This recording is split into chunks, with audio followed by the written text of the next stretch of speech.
Hello and welcome to CMC Indore. एक बहुत ही चौंकाने वाली रिपोर्ट आई है जिसमें यह बताया गया है कि भैया दुनिया में ऐसा कौन सा देश है, ऐसी कौन सी जगह है जहां पर लोगों की फ्रीडम जो है वो पूरी तरीके से छिन चुकी है। तो इस रिपोर्ट में जो है सबसे खराब परफॉर्मेंस जो है किस देश का है, किस जगह का है, वो हम डिटेल में डिस्कस करेंगे। क्या क्या प्रॉब्लम वहां के लोग फेस कर रहे हैं ये भी हम डिटेल में जानेंगे। एग्जाम पॉइंट ऑफ व्यू से बहुत ज्यादा इंपॉर्टेंट है। फ्रीडम हाउस इंडेक्स है ये, ठीक है, जिसको जारी किया गया 2023 का।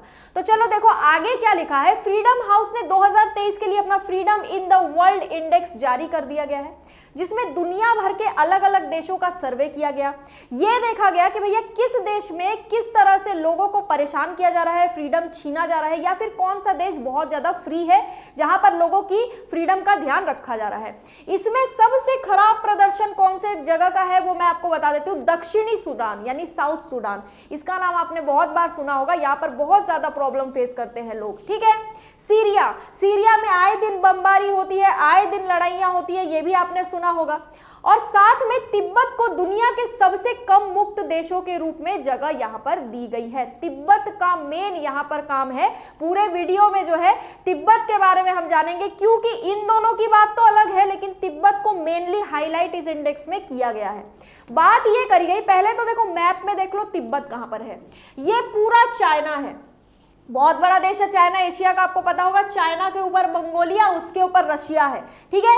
लेकिन चाइना का जो नीचे वाला क्षेत्र है इसको तिब्बत ऑटोनोमस रीजन बोला जाता है। भारत से जो सीमा लगती है चाइना की, जहां पर इंडो तिब्बतन बॉर्डर फोर्स तैनात रहती है, उस बॉर्डर के उस पार जो है जो क्षेत्र है जो भारत से बॉर्डर लगता है उसको तिब्बत बोला जाता है, ठीक है।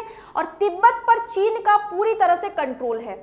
यहां पर मैटर यह है कि 1912 में तिब्बत के 13वें धर्म गुरु दलाई लामा ने तिब्बत को स्वतंत्र घोषित कर दिया था।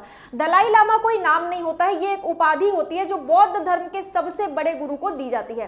फिलहाल 14th नंबर के दलाई लामा जो है उनका रियल नाम तेंजिन ग्यात्सो है, ये आपको ध्यान रखना है।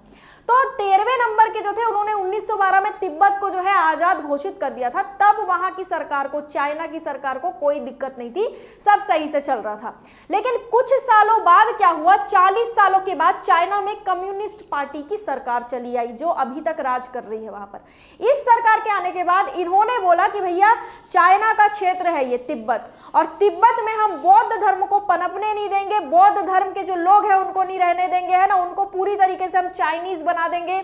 वहां पर जो है चाइनीज लैंग्वेज चलेगा, सारी चीजें। विस्तारवादी नीतियों के चलते 1950 में चीन ने हजारों सैनिकों के साथ तिब्बत पर हमला कर दिया। चाइना बहुत समय से देख रहा था कि भैया हम जो बोल रहे हैं वहां के लोग मान नहीं रहे हैं, तो चाइना ने बोला अब हम इन्वेड करेंगे, अब हम यहां से बलपूर्वक लोगों को कन्वर्ट कराएंगे, बोलेंगे कि आपको चाइनीज बोलना है, आपको बौद्ध धर्म फॉलो नहीं करना है, ये सारी चीजें। इवन चाइनीज लोगों ने ये तक बोल दिया था, चाइनीज सरकार ने, कि भैया जो धर्मगुरु होते हैं ना, बौद्ध धर्म के जो सबसे बड़े धर्मगुरु जिनको दलाई लामा बोला जाता है, उनके चुनाव की प्रक्रिया बहुत डिफरेंट होती है, पुनर्जन्म पर आधारित होती है। चाइनीज गवर्नमेंट ने बोला कि हम करेंगे चुनाव, चुन भी लिया था उन्होंने, लेकिन इन्होंने माना नहीं, वो बात अलग है, ठीक है। तो विस्तारवादी नीति थी इनकी, है ना। 1950 में इनने बोल दिया कि भैया अब हम आक्रमण कर रहे हैं, सेना वगैरह भेज दी। 9 साल बाद 1959 में दलाई लामा तिब्बत की राजधानी लासा से भागकर भारत आए। 14वें नंबर के दलाई लामा थे ये, है ना। वो जो है तिब्बत से भागकर भारत चले आए, क्योंकि अगर वो नहीं आते तो ऐसा कहा जा रहा था कि उनको वहां मार दिया जाता चाइनीज गवर्नमेंट के द्वारा, क्योंकि ये पूरी तरीके से बोल रहे थे कि भैया हम जो है यहाँ पर बौद्ध धर्म का ही प्रचार प्रसार करेंगे, है ना। अब नेक्स्ट, तब से चीनी कब्जे में रहते हुए भी आजादी के लिए संघर्ष यहाँ पर जारी है। जो तिब्बती लोग वहां, देखो दलाई लामा तो भारत चले आए, कई सारे तिब्बती भी भारत चले आए, शरण ले ली उन्होंने, लेकिन यहाँ पर जो बाकी के लोग रह गए तिब्बत में, वो लोग अभी भी बौद्ध धर्म फॉलो कर रहे हैं, अभी भी बौद्ध धर्म गुरु को ही वो लोग मानते हैं। लेकिन यहाँ पर चाइनीज लोगों का बहुत ज्यादा प्रभाव उन पर है, जिस वजह से उन लोग को आजादी के लिए जो है संघर्ष करना पड़ रहा है। वर्तमान स्थिति की अगर मैं बात करूं तो देखो, तिब्बत में रहने वाले चीनी और तिब्बती दोनों के पास बुनियादी अधिकारों का अभी अभाव है। यहाँ पर उनको बहुत सारे राइट्स ऐसे हैं जो पहले दिए गए थे, अब छीन लिए गए हैं, ठीक है। चाइनीज गवर्नमेंट पूरी तरीके से उन लोगों को वहां पर दबाती है। इस वजह से आर्थिक, सामाजिक और सांस्कृतिक अधिकारों पर संयुक्त राष्ट्र की एक कमेटी है, ये एक पूरी समिति है, ठीक है, जो कि दुनिया भर में आर्थिक सांस्कृतिक अधिकारों का देखरेख करती है, सर्वे वगैरह करती है। इस समिति ने बोला है कि तिब्बती लोगों लोगों के मानव अधिकारों से संबंधित बहुत सारे मुद्दों पर अंतर्राष्ट्रीय समुदाय से गंभीर और तत्काल ध्यान देने की आवश्यकता यहां पर है।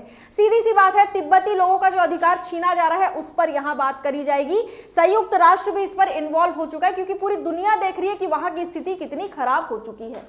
तिब्बत का चीनीकरण करने के लिए उठाए गए हर कदम पर शेष विश्व द्वारा कड़ी नजर रखी जा रही है।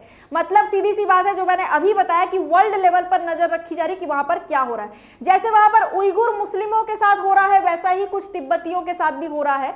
अब नेक्स्ट है संसार की छत। ये तिब्बत को बोला जाता है संसार की छत।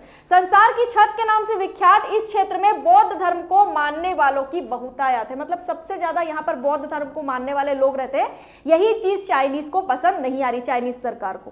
तो आई होप आपको ये पूरा टॉपिक बहुत अच्छे से समझ में आया होगा। इस इंडेक्स के बारे में हमने इसीलिए डिस्कस किया क्योंकि सबसे खराब प्रदर्शन इसमें तिब्बत का रहा है। क्यों रहा है ये भी हमने डिटेल में डिस्कस किया है। किसी भी तरीके का डाउट या कंफ्यूजन हो तो आप मुझे कमेंट बॉक्स में पूछ सकते हैं। वीडियो को लाइक करेंगे, चैनल को सब्सक्राइब करेंगे और वीडियो को ज्यादा से ज्यादा शेयर करेंगे। आज के लिए इतना ही। Thank you so much.